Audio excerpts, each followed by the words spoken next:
Hello everyone, it is Andrew again. Today I am sitting at my grandfather's desk doing some work, studying the Bible. It is currently 2 minutes past midnight. Spent the past 4 or so hours here just studying. Today I want to show you how to basically set up your analog Zettelkasten to study the Bible. So when it comes to how you want your Zettelkasten to be structured, it really comes down to what you are interested in. So Nicholas Luhmann was a sociologist, so he obviously structured his Zettelkasten very much around sociology. One of the very popular ways people structure their Zettelkasten today is essentially organizing everything into the 5 main academic disciplines. So that's art and humanities, science, applied science. I can't remember all of them anyways. Essentially, I've kind of ordered mine a little bit differently because I know my goals for the rest of my study. My study is for theology, understanding God better, understanding the Bible better. So I've essentially structured my Zettelkasten to reflect that. So I'm going to show you exactly how I do that today. So right now, I just got done with some Bible study. As I mentioned, did some reading for my class, so I read the books of Ezra and Nehemiah as well as Esther for today. And I read the supplemental literature for that as well. That is what these 2 Bib Notes are right here. That's for the class reading I just did. And based off of that, I developed some notes specifically about the biblical text. This is some stuff on Esther. This is some stuff on Ezra. And then I also was doing some study for a sermon that I'm preaching here in about a month. So, preaching on John 14, 1 through 14. It's an amazing passage. So essentially there, I just did a very bare bones bib note on that, just kind of going through, picking up some things, listing down some observations and some notes as I was going through it. Then from there, I created a couple main notes based off of my observations there, based on how I'm thinking through that. So didn't get very far on that, but I thought I'd show you how I file these notes. So essentially, what I have here is a bunch of notes on the Bible. And with the way that a lot of Zettelkastens are set up, like, where would you put these? You'd be kind of forced to make some subcategory within maybe arts and humanities, literature, the Bible, whatever. I've chosen to create a whole category for that because I know that this is going to be a large part of my Zettelkasten. So I put all of these Bible notes based on the text in my exegesis slot. So essentially my main categories are exegesis, which is my 1000 level category, which is essentially where I'm keeping all the Bible notes, as well as a few other things. Then my 2000 level category is systematic theology.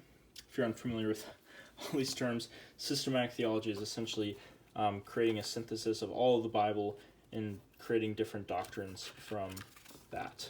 Then we have biblical theology. This is essentially the study of like the meta-narrative of Scripture, understanding big picture things about what the Bible is saying in its story. Then my 4000 level category, if I can get to it, is practical theology. This is essentially concerned with how do we apply what we're learning in the Bible to everyday life. So that's my 4000 level category. 5000 is historical theology. So this is essentially analyzing what the church has believed throughout history. You can put different people there, different historical figures, what they believed, denominations, their beliefs, that sort of thing. And my 6000 is where I get into more of the academic disciplines. So that's arts and humanities. 7000 is the sciences. This is where there's different divisions like social sciences, that sort of thing. Then my 8000 level is, I believe, applied sciences. Yes, applied sciences, where I'd have like business and whatever, which is something I also hope to fill in here. this is where I have note-taking on the Zettelkasten. So if you want a biblical case for why you should use Zettelkasten, these are the two scriptures that really motivate me to do this. This one is Matthew 13:52. Jesus said to them, "Therefore every scribe who has become a disciple of the kingdom of heaven is like a head of a household who brings out of his treasure things old and new." So this is essentially what I want to do with my notes. I want to be a scribe that is trained for the kingdom of heaven, who is able to pull out of my treasure things old and new, be able to teach, and be able to store up my notes for teaching. This is another one, Proverbs 10:14. "Wise men store up knowledge, but with the mouth of the foolish, ruin is at hand." So that's another one that motivates me. Essentially just thinking about my pursuits here is, something that is storing up knowledge, something that is, making it so when I speak, I'm not a babbling fool. Anyways, that's essentially how I have it organized. That's how I keep track of my Bible notes, and that's how I have it set up to essentially study the Bible. And if you have a certain academic discipline that you are involved with, I'd recommend setting up your Zettelkasten that way.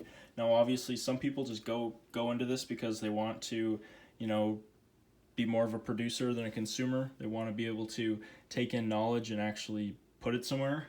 And for that, you know what? The academic disciplines are fine if you don't know where you're going with it. But if you know where you're going with it, for example, if you're studying the Bible, I think you should set it up in a similar way to this. And now, this might be kind of overkill for a lot of people. This is obviously a lot of work. And it's very time-intensive work, but it's very deep work. So, I don't know if you have a plan to write about the Bible, if you have a plan to teach the Bible, if you have a plan to one day be a pastor, I totally recommend this. Otherwise, this might not be a great fit for you if you don't have a lot of time to do this and you're not wanting to sort of dedicate a lot of time to this. So essentially now we'll walk you through how I categorize this stuff. So these ones, they're just bib notes. So this is just a bib note that I took off of the reading that I did. So this is Gary Smith. So B.Smith is the unique identifier there. That's what the naming convention I've chosen to do. So this would just be filed in my bib box under the S's. So if we find the S's here, there's our S's, we got nothing. Chuck Smith in there, boom. This one right here, this is Daryl Aaron. So Aaron, this is multiple authors, so it's listed a little bit differently. Follow the Chicago style. So this is Aaron 1. Go to our A's here in our bib box. Pop him right there. Great. Now the bib notes are filed. Easy peasy. Actually, sorry, I do have one more bib note here. Working on my sermon. I don't really know exactly how I'm going to do this, but I just made the unique identifier. Sorry, my lighting is absolutely terrible. B.Bible Study 1.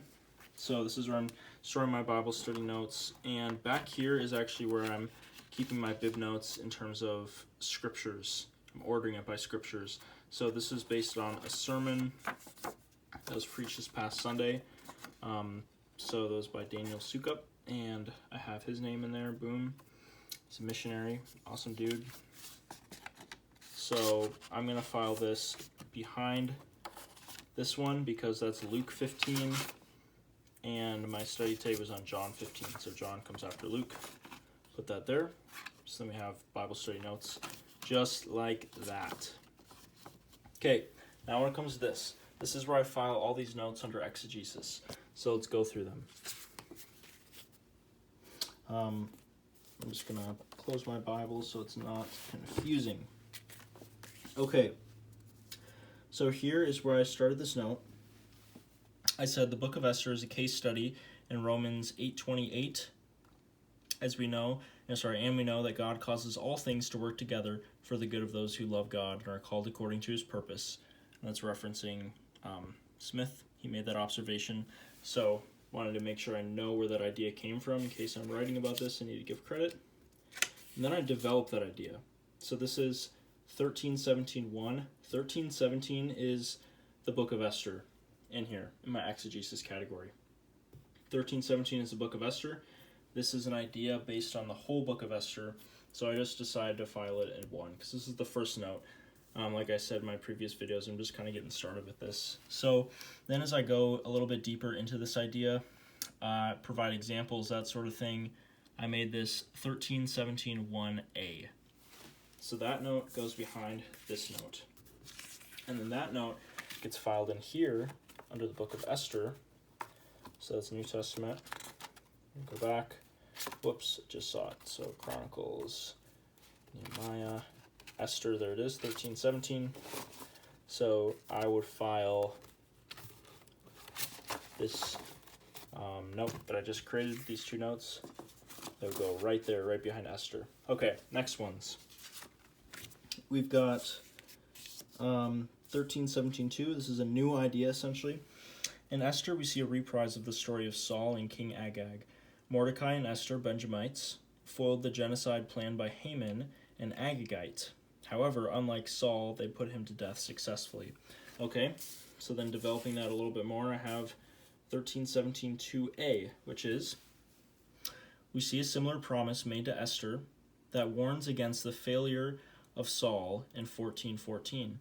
If you remain silent at this time, relief and deliverance will arise for the Jews from another place, and you and your father's house will perish.